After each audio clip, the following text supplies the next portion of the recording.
Welcome to doctor மைக்லீஸ் music therapy channel. இன்றைய பதிவிலையும் எஃபிகசி ஆஃப் த பிரெயின், அதனோட ஸ்மார்ட்னஸ் இன் அண்டர்ஸ்டாண்டிங் அப்படின்ற தலைப்பில் சில செய்திகளை நம்ம பகிர்ந்துக்கலாம்.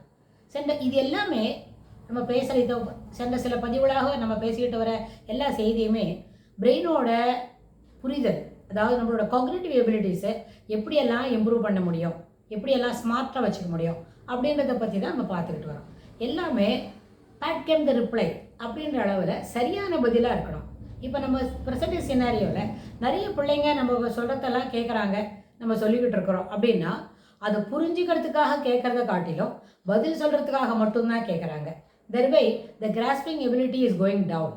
இதனால் எப்படி அதை வளர்த்துக்கணும் அப்படின்னு சொன்னால், பிள்ளைங்களுக்கு எல்லாருக்குமே படிக்கிற சாமர்த்தியத்தை வளர்த்து தரணும். படிக்கிறது எப்படி இருக்கணும்? ஃப்ளூயண்ட்டாக படிக்கணும். லாங்குவேஜ் நம்மளுக்கு திறம்பட வரணும் என்று சொன்னால் தொடர்ந்து படித்தாதான் நம்மளுக்கு அந்த லாங்குவேஜ் புரியும். லாங்குவேஜ் எந்த மொழியில் படிக்கிறதா இருந்தாலும், தாய்மொழியில் படிக்கிறதா இருந்தாலும், பிற அந்நிய மொழிகளில் நம்ம படித்து நம்ம பாடங்களை வளர்த்துக்கிறோம் அப்படின்னு சொன்னாலும் அந்த நேரத்தில் எப்படி இருக்கணும்? இந்த பொதுவான படிக்கிற சாமர்த்தியம், அதாவது சரளமாக பிழை இல்லாமல் தெளிவாக நம்ம படிக்கும் பொழுது அதில் இருக்கிற செய்திகள் நம்மளுக்கு புரியும். அப்போ புரியும் பொழுது புரியறது மட்டும்தான் நிறுத்திக்கணும். அதோடு கூட ஹவு டு டெவலப் இட்னு ஃபர்தராக தொடர்ந்து படிக்கணுமே தவிர, அந்த புரிகிற ஒரு பகுதிக்கு மட்டும் பதில் சொல்கிறதுன்னு ஆரம்பித்தா அந்த கேள்விக்கு மட்டும்தான் பதில் வரும். நம்மளால் தொடர்ந்து அந்த விஷயங்களை மனசில் கிரகிச்சிக்க முடியாது. ஏன்னா எண்ணம், சொல், செயல் அப்படின்ற அந்த 3 சேர்ந்து தான் நம்மளுக்கு ஒரு காக்னிஷன் சொன்னால், நம்மளோட attitude towards studying, attitude towards perceiving things அப்படின்னு சொன்னால் நம்மளோட எப்படி இருக்குது, நம்மளோட குணாதிசயங்கள் அதை கற்றுக்கிறதுல எப்படி இருக்குது? ஒரு விருப்பத்தோடு கற்றுக்கிறோமா? என்னமோ அம்மா அனுப்பிட்டாங்க இந்த கிளாஸ்க்கு, அதுக்காக நம்ம போக வேண்டி வருது அப்படின்னு சொல்லி கற்றுக்கிறோமா? இல்லை அந்த போகிறோம், அம்மா அனுப்பிட்டாங்க போகிறாங்கன்னு சொன்னால் கூட அந்த படிப்பில் அந்த ஒரு விஷயத்தில் நம்மளுக்கு ஒரு கிராஸ்பிங் இல்லாமல் இருக்குதா அப்படின்னு நம்ம பார்க்குறோம். ஸோ அந்த அடிப்படையில் பார்க்கும்பொழுது நம்மளுக்கு விருப்பம் இல்லாத ஒரு விஷயத்தை செய்யும் பொழுது அதில் எப்படி இருக்கும்? பதில் மட்டும் சொன்னால் போகிறோம், அதை நம்ம புரிஞ்சுக்கணும்னு அவசியம் இல்லை, அப்படி போகும். ஸோ அதனால் உடல் உழைப்பு இருக்கிற செய்தியாக இருந்தாலும், மனம் மட்டும் புரிந்து கொண்டு மூளைக்கு கொடுக்குற ஒரு வேலையாக இருந்தாலும், ரெண்டுமே விருப்பப்பட்டு செய்தால் மட்டும்தான் நம்மளுக்கு அது என்ன இருக்கும்? மனசில் நிற்கும். ஒரு சில நேரத்தில் ஒரு சில தாய் நினைப்பாங்க, நம்ம பிள்ளைங்களுக்கு எதுவுமே வரக்கூடாது, நம்ம பிள்ளைங்களுக்கு எல்லாமே சரியாக தான் போகணும் அப்படின்னு நினைப்பாங்க. எல்லாம் நேர்கோட்டில் பிழை இல்லாமல் என்ன பிசகு இல்லாமல் போய்கிட்டு இருக்கணும்னு நினைப்பாங்க. அது எப்படி சாத்தியம்? பிள்ளைங்கன்னு வரும்போது 2-3 இடத்துல தவறு செய்வாங்க, ஏதாவது ஒரு மண்ணில் போய் விளையாடிட்டு வருவாங்க. அந்த நேரத்தில் ஒரு சளி பிடிக்கும் தான், அந்த ஒரு என்ன அதுக்கு தடுப்பு எதிர்ப்பு சக்தி உடம்புல இருக்குதுன்னு சொன்னால் சளி பிடிக்கும், சிலப்போ ஜுரம் கூட வரும். இது எல்லாமே சாத்தியம்தான். அதனால் ஒரு லைஃப்னு சொன்னால் பெரியவங்களுக்கு தான் லைஃப் இல்லை, சின்ன பிள்ளைங்களுக்கும் பால பருவத்தில் அந்த லைஃப்பில் என்ன இருக்கும்? ஒரு பம்பிங்கோ ஹசார்ட்ஸோ எல்லாம் இருக்கும் தான். ஒரு பருவத்துக்கும் அது உண்டு. வளர் இளம் பருவம், அதாவது அடோலசன்ஸ்ன்னு சொன்னால் அங்கேயும் நிறைய ஹசார்ட்ஸ் ஆஃப் தி அடோலசன்ஸ், அது பாசிட்டிவ்ஸ் ஆஃப் தி அடோலசன்ஸ், அது ரெண்டுமே இருக்கும். ஆனால் எப்போவுமே அடோலசன்ஸில் என்ன நினைப்போம்? நம்ம சொல்கிறது தான் எப்போவும் ரைட்டாக இருக்கணும்னு நினச்சிப்பாங்க அந்த பிள்ளைங்க. அப்படியானா எப்படி இருக்கணும்? அது நிஜமாக ரைட்டாக சொல்லணும், அப்போ தான் அது ரைட்டாக இருக்கும். 4-3-9ன்னு சொல்லிட்டா நம்ம அடோலசன்ஸு, நம்ம இப்போ தான் பெரியவங்களாகிறோம், நம்ம சொல்கிறது கரெக்டாக தான் இருக்கணும்னு சொன்னால் இட் இஸ் நைதர் 7 nor 12, இன்பிட்வீனுக்கு நடுவில் 9 இருக்குன்னு சொன்னால் who will accept it? Because already other people to know either 4+7 என்னாலும் தெரியும், 4 × 3 4 multiplied by 3 அப்படின்னாலும் அவங்களுக்கு தெரியும். அதனால் சரியான பதில் சொல்லாத வரைக்கும் அதை ஏற்றுக்கொள்வதற்கு வாய்ப்பில்லை. இது அந்த பிள்ளைங்களுக்கு புரிகிற மாதிரி அவங்க சொல்வது சரியாக இருக்கணும். அப்போ நிச்சயமாக சின்ன பசங்க சொன்னால் கூட எடுத்துப்பாங்க. Even though we don't have an experience, நம்ம சொல்கிறது சரியான சொல்யூஷனாக இருந்தால் definitely it will be taken into account.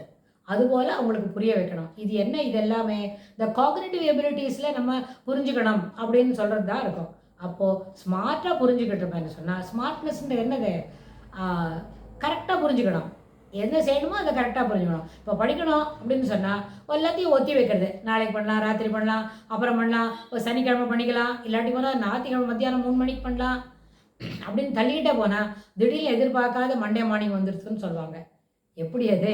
எதிர்பாராத மண்டே மார்னிங் வராது. சாட்டர்டே சாயந்தரம், சண்டே சாயந்தரம் எல்லாம் போன பிறகு தான் சண்டே நைட்டு, அப்புறம் தான் மண்டே மார்னிங் வரும். ஸோ அதனால் இந்த 2 ஈவினிங்கை நம்ம என்ன பண்ணிட்டோம்? உபயோகமாக செய்துக்கல. இப்படி வேடிக்கை பார்த்துட்டு இந்த கேட்ஜெட்டை பார்த்துட்டு மீடியா பார்த்துருந்துட்டு பொழுதெல்லாம் செலவழிச்சிட்டோம்னு சொன்னால் மண்டே மார்னிங் அப்படியே என்ன இருக்கும், ஒரு பூமராங் மாதிரி நம்மளை வந்து பயமுடுத்தோம். பிள்ளைங்களுக்கு பள்ளிக்கூடம் போகிற பசங்களாக இருந்தால், ஆஃபீஸ் போகிறவங்களா இருந்தாலும் நிறைய ஒர்க் செய்துக்கலன்னு சொன்னால் தே லவ் டு பி என்ன ஒரு ஸ்க்ரூட்டினியில் இருப்பாங்க தான். ஆனால் ஹவுஸ் ஹோல்டு கோர்ஸ் முடிச்சுட்டு ஆஃபீஸ் போகிறவங்களா இருந்தால் இந்த சாட்டர்டே சண்டேவே வீணாக்காத செய்வாங்க. ஸோ இது எல்லாமே என்னது, ஒரு லெவலில் அவங்கவுங்களுக்கு தகுதியான என்னெல்லாம் சொல்யூஷனை முடிக்கணுமோ, என்னெல்லாம் ப்ராப்ளமா, இதெல்லாம் ப்ராப்ளமா, அதெல்லாம் ப்ராப்ளம் இல்லை, இதெல்லாம் உங்களோட முடிக்க வேண்டிய டியூட்டி. அந்த டியூட்டியை தவறாமல் என்ன மனம் கோணாமல் பேசாகாமல் செய்து விட்டா அது எல்லாமே சரியாக தான் போகும். அப்போ இது எல்லாத்துக்குமே பேசிக் கான்செப்ட் என்ன, எல்லா விஷயங்களையும் சரியாக புரிஞ்சுக்கணும். அந்த அதாவது உண்மையா, சத்தியமா, நிஜமா அப்படிலாம் நம்ம சொல்கிறோமே, இது எல்லாமே ஒரே வார்த்தை தான். வேறு கேட்டகரி ரேட்டிங்ஸ் வேணால் வேறையாக இருக்கும், அதனோட ஸ்டாண்டிங் பாயிண்ட் வித்தியாசமாக இருக்கும். ஆனால் எல்லாமே நிஜமான நிஜம், உண்மையான உண்மை அப்படின்னு சொன்னால் அந்த உண்மையான உண்மை என்ன, அந்தந்த ரோலுக்கு தகுந்த மாதிரி வேலையை செய்துக்கணும். ரோல் டிஃபைனிங் அப்படின்ற ஒரு வார்த்தையை சொன்னால் இது நம்மளுக்கு எல்லாருக்குமே பொருந்தும். இப்போ கொஞ்சம் நேரம் நான் ஒரு டீச்சர் வேலை செய்ய போகிறோம் அப்படின்னா அந்த டீச்சர் எப்படி இருக்கணும், நம்ம பள்ளிக்கூடத்து பசங்க நம்ம வீட்டில் வந்தோடனே இந்த சோட்டா மோட்டாலாம் என்ன செய்கிறது, ஒரு ஸ்கேல் எடுத்து வச்சுக்கிறது, முதல்ல டேபிள் மேலே 2 வாட்டி தட்டுறது. என்ன இப்படி தட்டுறமா அப்படின்னு கேட்டால் எங்கள் மிஸ் அப்படி தான் டேபிளில் தட்டி விட்டு தான் உட்காந்துக்கிறாங்க அப்படின்னு சொல்லுது. So she is imitating her teachers behaviour. அப்போ என்னாச்சு, டீச்சர்னால் அவங்க ரோலை செய்கிறாங்க, அதுபோல் அதை பார்த்து நாம் செய்கிறோம், நம்மளும் அதுபோல் டீச்சர் செய்கிறாங்க.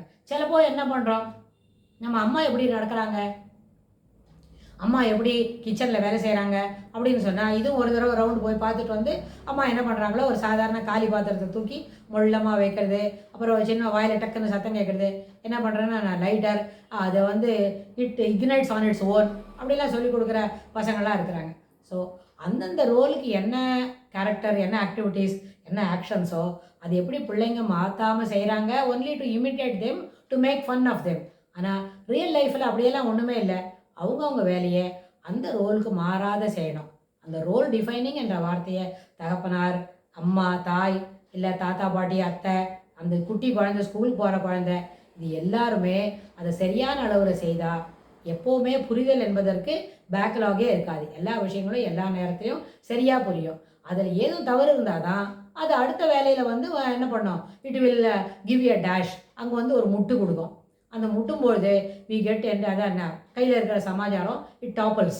ஸோ அதுக்கெல்லாம் இடம் கொடுக்காம அந்தந்த நேரத்தில் அந்தந்த வேலையை சரியான அளவில் சரியாக சிறப்பாக மாறாத செய்தமான நம்மளுக்கு எல்லா விஷயங்களும் சரியான ரூட்டில் ஒரே ஒரு குரூவில் போகும் அப்படின்னு சொல்லி இந்த பதிவை நம்ம நிறைவு செய்கிறோம். இதுக்கு தொடர்புடைய செய்திகளை வரப்போகிற பகுதிகளிலும் பார்க்கலாம்.